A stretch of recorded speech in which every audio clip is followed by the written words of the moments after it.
Welcome to Court Helicopter Explainer. We are in the Eid ul-Fitr holiday, celebrating the big day for the Muslim brothers and sisters. The question is, what is bribery? Everybody talks about corruption. Corruption is not bribery. Corruption is found in Cap 65. Bribery is an offense under Section 79B. What? Not Section, Cap 79B. If you give a bribe, have you committed an offense? But si umenunulia tu officer chai, matatu touts, they want to go very fast, they give 50 shillings to a policeman. Is that an offense? Have you gone to any government office and given what is called facilitation fee? Is that an offense? Today, we bring you a shocking knowledge of the law that the giver and the receiver, all of them commit an offense. So when you give a traffic police officer some money, when you give a court clerk some money, you are guilty of an offense. Those also who receive have received an offense. Let us look at Section 5 of Cap 79B, giving a bribe. A1. A person commits the offense of giving a bribe if the person offers.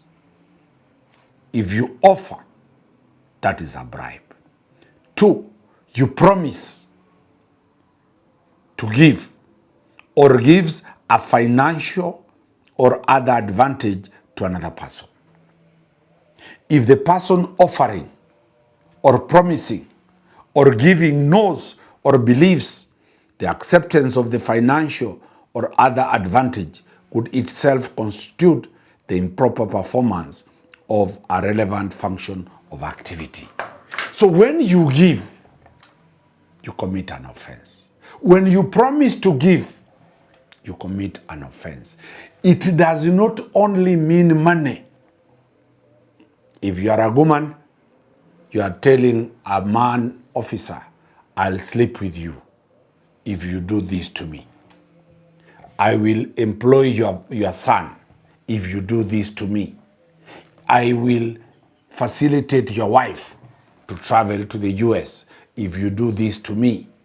Any form of promise that will gain the person who is offering is an offense under Section 5(1). Subsection 2, it says, it shall not matter whether the person to whom the advantage is offered, promised, or given is the same person as the person who is to perform or has performed the function or activity concerned, or whether the advantage is offered, promised, or given by a person directly or through a third party. It does not matter who you gave the bribe. They are brokers who collect money for government officers. The government officer does not need to receive the money. If you take money to a third party, for the third party to take to whoever you want, that is an offense. The one who gives, the one who receives on behalf of the police officer or the person who is going to receive the money, and the final person, all the three have committed an offense called giving a bribe. Then let us look at Section 6, receiving a bribe. Receiving a bribe. A person commits the offense of receiving a bribe if A, the person requests, he asks or she asks, agrees to receive, or receives a financial or other advantage, intending that in consequence relevant function or activity should be performed improperly whether by that person receiving the bribe or by another person.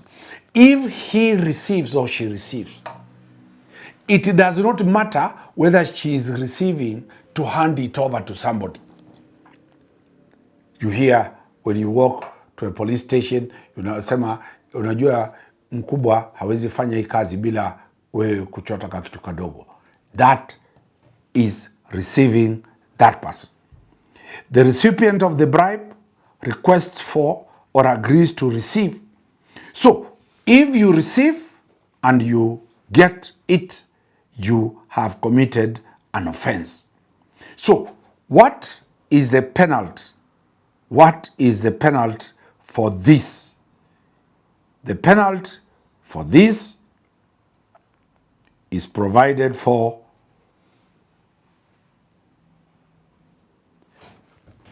an individual found, that is section 18, an individual found guilty of an offense shall be liable to a conviction and to imprisonment for a term not exceeding 10 years or to a fine not exceeding 5 million shillings.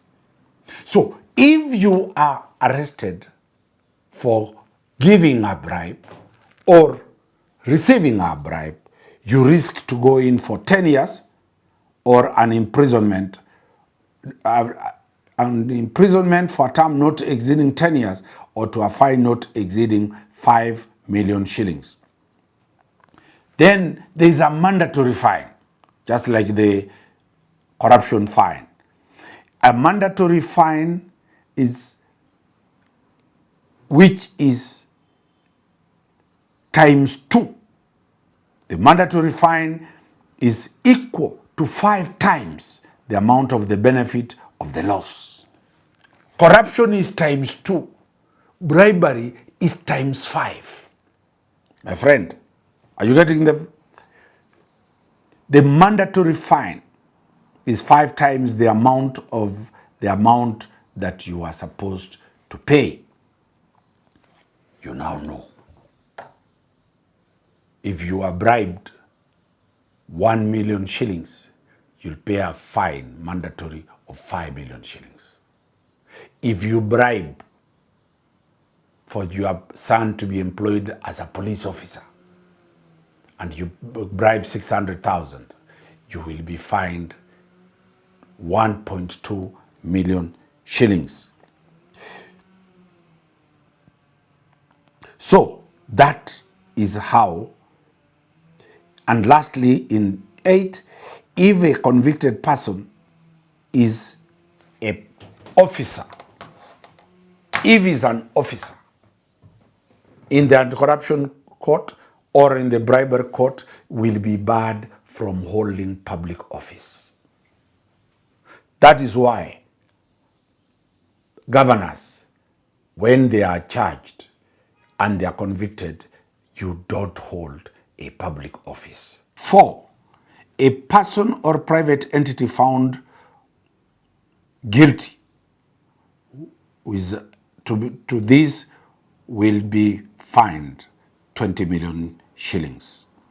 In addition to imprisonment of the fine stipulated in this section, the court may order the convicted person or private entity or a public body to pay back the amount or value of any advantage received. So whatever you received, the court can order you pay back.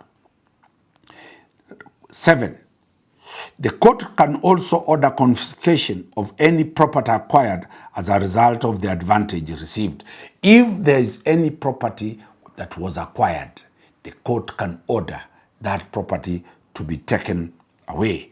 8, if the convicted person is a state officer or a public officer, such person shall be barred from holding public office in accordance with the provisions of the Constitution, the Anti-Corruption and Economic Crimes Act, the Public Officers Ethics Act, and the Leadership and Integrity Act, Cap 186. So you can be barred from holding office. 9, if the convicted person is a director of a company, such person shall be disqualified from holding the position of director in that or any other company in Kenya for a period of not more than 10 years. So whether you're in private sector, you will not hold an office of a director for 10 years. Section 10, if the convicted person is a partner in a firm, such person shall be disqualified from serving as a partner in that firm or any other firm for 10 years. 11, a person who is convicted of an offence involving bribery shall be disqualified from being elected or appointed to hold a state office or a public office for a period of not more than 10 years after conviction. So if anybody who wants to be a member of parliament, a senator, a president, an MCA has ever been convicted of an offense of corruption, of an offense of bribery, that person cannot be elected for 10 years. And lastly, the general penalty, any person who is convicted of an offense under this act for which no penalty is expressly provided shall be liable on conviction to a fine not exceeding 5 million shillings or imprisonment for a term not exceeding 10 years or both. So you now know what the law talks about in terms of bribery and in terms of anti-corruption cases. Wakili Dan Stenomari, knowing and bringing it to you the way it is. We have covered the Bribery Act, we have covered the Anti-Corruption Act. Keep watching as they roll down. Wakili Dan Stenomari.